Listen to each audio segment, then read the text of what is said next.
Assalamualaikum warahmatullahi wabarakatuh. Apa kabar antum hari ini? Alhamdulillah, luar biasa, Allahu Akbar. Yes, sekarang Bu Eti akan memulai pembelajaran lagi ya. Kita bertemu lagi dalam pembelajaran matematika, masih materi tentang volume bangun ruang. Kali ini volume bangun ruang yang akan Bu Eti bahas adalah review kembali sedikit tentang bagaimana mencari volume bangun ruang yang pertemuan lalu. Kemudian bagaimana cara mengetahui volume gabungan.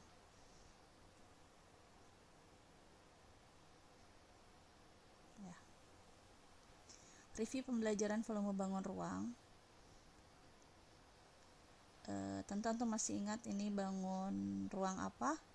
Ini adalah volume, ini adalah balok, maka yang dicari adalah volume balok.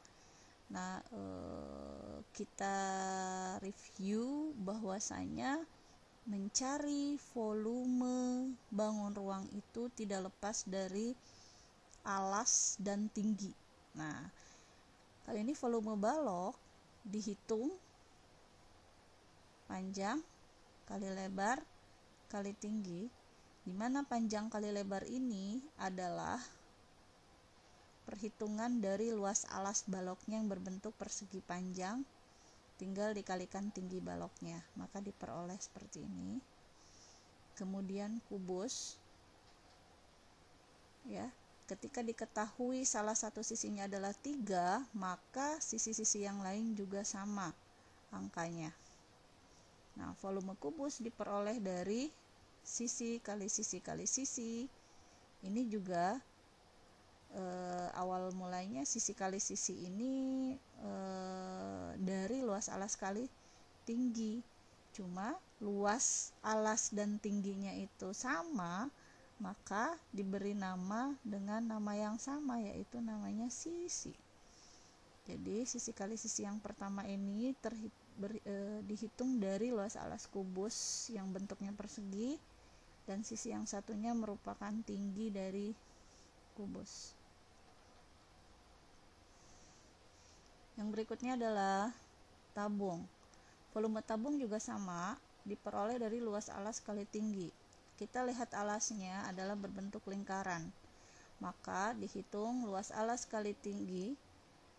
Di luas alasnya adalah lingkaran, yaitu pororo, tinggal dikalikan tinggi. Pororo diperoleh dari alasnya yang berbentuk lingkaran dikalikan tinggi tabung, peroleh hasilnya seperti ini.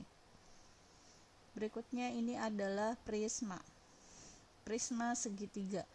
Mengapa dikatakan prisma segitiga? Karena memang alasnya berbentuk segitiga.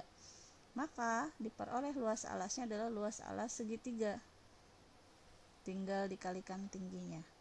Nah, luas alas segitiga adalah alas kali tinggi dibagi 2, ya, tinggal dikalikan tinggi prisma.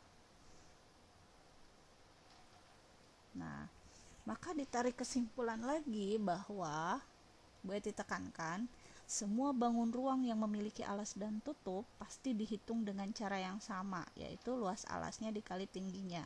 Sedangkan bagaimana mencari luas alasnya itu adalah menjadi catatan bagi antum bahwa luas alasnya itu bisa berubah-ubah, itu sesuai dengan bentuk bangun datar apa. Nah, bagaimana dengan limas dan kerucut?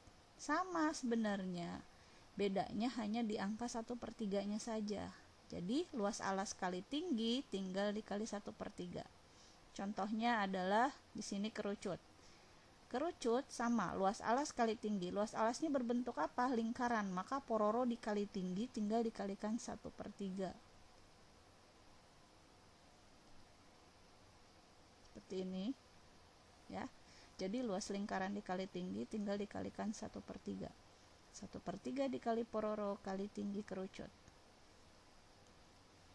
Begitu pula 5 segitiga, alasnya berbentuk segitiga dan itu tingginya, maka luas alas kali tinggi dikali 1/3, luas alasnya adalah setengah kali alas kali tinggi dikali tinggi prisma dikali tinggi limasnya, tinggal dikalikan 1/3.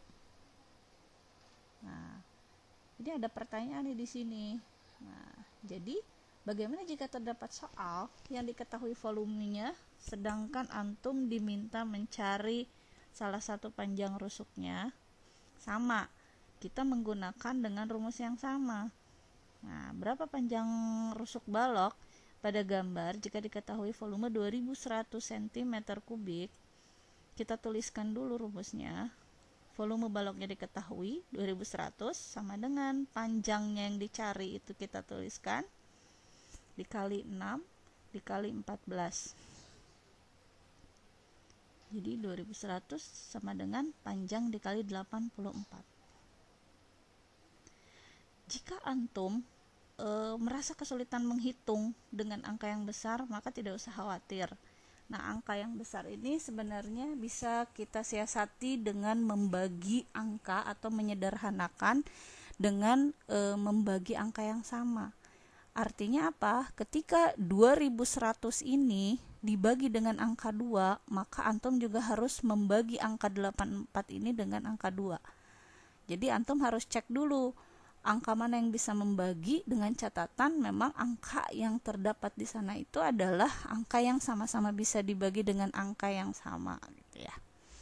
Maksudnya, nah coba kita cek 2100 bisa dibagi 2 enggak? Jadi kita cek dari angka yang terkecil dulu. 2100 apakah bisa dibagi 2? Oh, kalau misalkan bisa, maka cek angka 84. Jika angka 84 bisa dibagi 2, maka aman. Berarti kita bertahap dengan angka yang kecil dulu ya. Kita bagi 2 dulu. 84 juga kita bagi 2. Maka diperoleh 1050 sama dengan panjang dikali 42. Jika 1050 juga masih terlalu besar ya untuk kita hitung, maka kita bagi 2 lagi. Nah, yang angka 42 juga harus dibagi 2. Kebetulan sama-sama bisa dibagi 2. Diperoleh 525, sedangkan 42 dibagi 2 jadi 21. 525 juga ini masih bisa disederhanakan dengan angka 21, tapi ketika Bu Eti cek 525 sudah tidak bisa dibagi dengan angka 2, begitu pula 21. Jadi 525 kita cek dengan angka berikutnya adalah ternyata bisa dibagi dengan angka 3, sama-sama bisa dibagi dengan angka 3. Nah, 100, jadi tidak harus dibagi angka 2 dulu, tergantung dari angkanya. Nah, yang terakhir, antum cek lagi, apakah ini masih bisa diperkecil lagi gitu untuk mempermudah perhitungan? Ternyata masih bisa. Nah, 175 dan angka 7 merupakan kelipatan angka 7, maka bisa dibagi angka 7. Nah, jadi hasilnya seperti ini. Ya, angka 7 ketika dibagi 7 menjadi angka 1. Maka di sini sudah ketahuan. Nah, ketika angka, ya sebenarnya ini kaidahnya ketika memang angka itu berpindah atau nyebrang sama dengan, maka dia akan menjadi kebalikannya. Ketika tadinya perkalian, menyeberang sama dengan jadi pembagian. Jadi angka satunya pindah ke seberang. Atau 25 dibagi 1 adalah 25. Ini langsung ketahuan panjangnya ya, 25 cm3. Kemudian bagaimana mencari salah satu sisi balok ketika diketahui volume? Jika sebuah kubus memiliki volume 27 cm3, berapakah panjang sisinya? Nah, ketika kubus ya, kubus di sini kan panjang rusuknya sama dengan istilah yang sama, yaitu semua sisi. Maka sisi kali sisi kali sisi disebut 3 kali, maka dia pangkat 3. Nah, volume kubusnya adalah 27. Nah, ketika yang ditanyakan adalah S pangkat 3, maka mencarinya adalah kebalikannya. Kebalikannya itu adalah mencari akar pangkat 3 dari 27. Maka hasilnya adalah 3 cm3. Nah, begitu ya. Semoga kita lumayan merefresh lagi gitu ya. Sekarang Bu Eti akan bahas tentang volume bangun ruang gabungan. Nah, artinya apa gitu ya, bangun ruang gabungan? Nah, artinya bangun ruang gabungan ini adalah bangun ruang yang digabung, ditempel atau ditumpuk. yaitu menjumlahkan dua atau lebih volume dari masing-masing bangun ruang yang menempel atau bergabung gitu. Bergabung itu bisa menempel di pinggir, di atas, di bawah gitu kan ya. Nah, yang menempel itu, yang saling menempel itu atau yang bergabung itu tidak hanya melulu dua bangun ruang saja, tapi juga bisa sampai 3. Nah, coba perhatikan gambar ini. Nah, ketika antum disuruh menghitung volume gabungan dari bangun ruang di sini yang menumpuk ini, antum tidak perlu bingung. Dianalogikan ya seperti ini. Bukan dianalogikan, ini sama saja ketika antum memecah gitu ya, memecah dua bangun ruang ini akan seperti ini. Jadi sebenarnya menghitung masing-masing dulu baru dijumlahkan ketika sudah ketahui. Jadi antum memang butuh jeli saja melihat ini terdiri dari bangun ruang apa saja. Berikutnya, contoh dari gabungan bangun ruang 5 segi 4 dengan balok. Nah, ini baloknya ditumpuk dengan limas. Kerucut dengan tabung, ini tabungnya, kerucutnya menumpuk pada tabung gitu. Nah, ini contoh soalnya. Nah, ini adalah gambar yang tadi, di mana di sini terdapat bangun ruang balok dan kubus. Maka kita untuk mengetahui masing-masing volume kubus, maka kita harus cari tahu dulu angka-angkanya. Nah, ini sudah jelas milik balok ya. Ini merupakan panjang baloknya dan itu tinggi baloknya. Nah, ini yang diketahui angka 3 ini merupakan sisi. Nah, sisi dari salah satu rusuk kubus.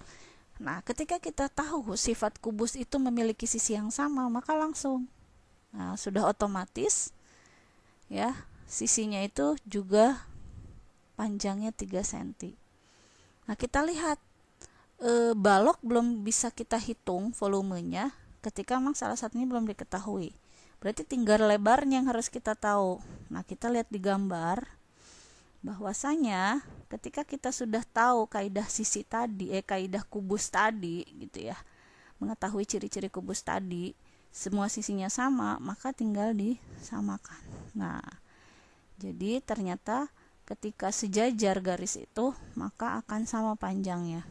Ketika sejajar dengan sisi kubus, yaitu lebar dari balok itu sejajar dengan sisi kubus, maka nilainya sama 3. Nah, dari sini kita sudah langsung bisa mengerjakan masing-masing volumenya ketika sudah tahu masing-masing angka. Jadi volume kubus 3 kali 3 kali 3 adalah 27. Volume balok 9 kali 3 kali 5 adalah 135. Hasilnya seperti ini. Nah, ini apa ya? Nah, ini adalah tumpukan dari balok ya. Balok dengan 5 segi 4. Nah, kita hitung masing-masing, tapi kita harus cari tahu dulu panjang yang memang dibutuhkan untuk menghitung volume masing-masing bangun ruang. Nah, ini adalah milik balok. Nah, ya. Milik balok. Nah, balok sudah diketahui nih panjang lebarnya, tinggal tingginya. Nah, tingginya 5 cm, maka ini sudah lengkap angkanya dan bisa langsung dihitung. Bagaimana dengan limasnya? Nah, untuk mengetahui alas dari limas, maka kita lihat gambarnya. Panjang alas, panjang dari karena itu adalah 5 segi 4, 5 persegi panjang, maka panjangnya sejajar dengan panjang balok, maka sama nilainya 10. Begitu pula lebarnya sama dengan lebar alas dari 5, 9. Nah, tingginya adalah 6 cm. Nah, setelah lengkap angka-angkanya, maka tinggal dihitung volumenya. Ingat, menghitung volume luas alas kali tinggi, sedang untuk limas tinggal dikali 1/3. sedangkan balok panjang kali lebar kali tinggi.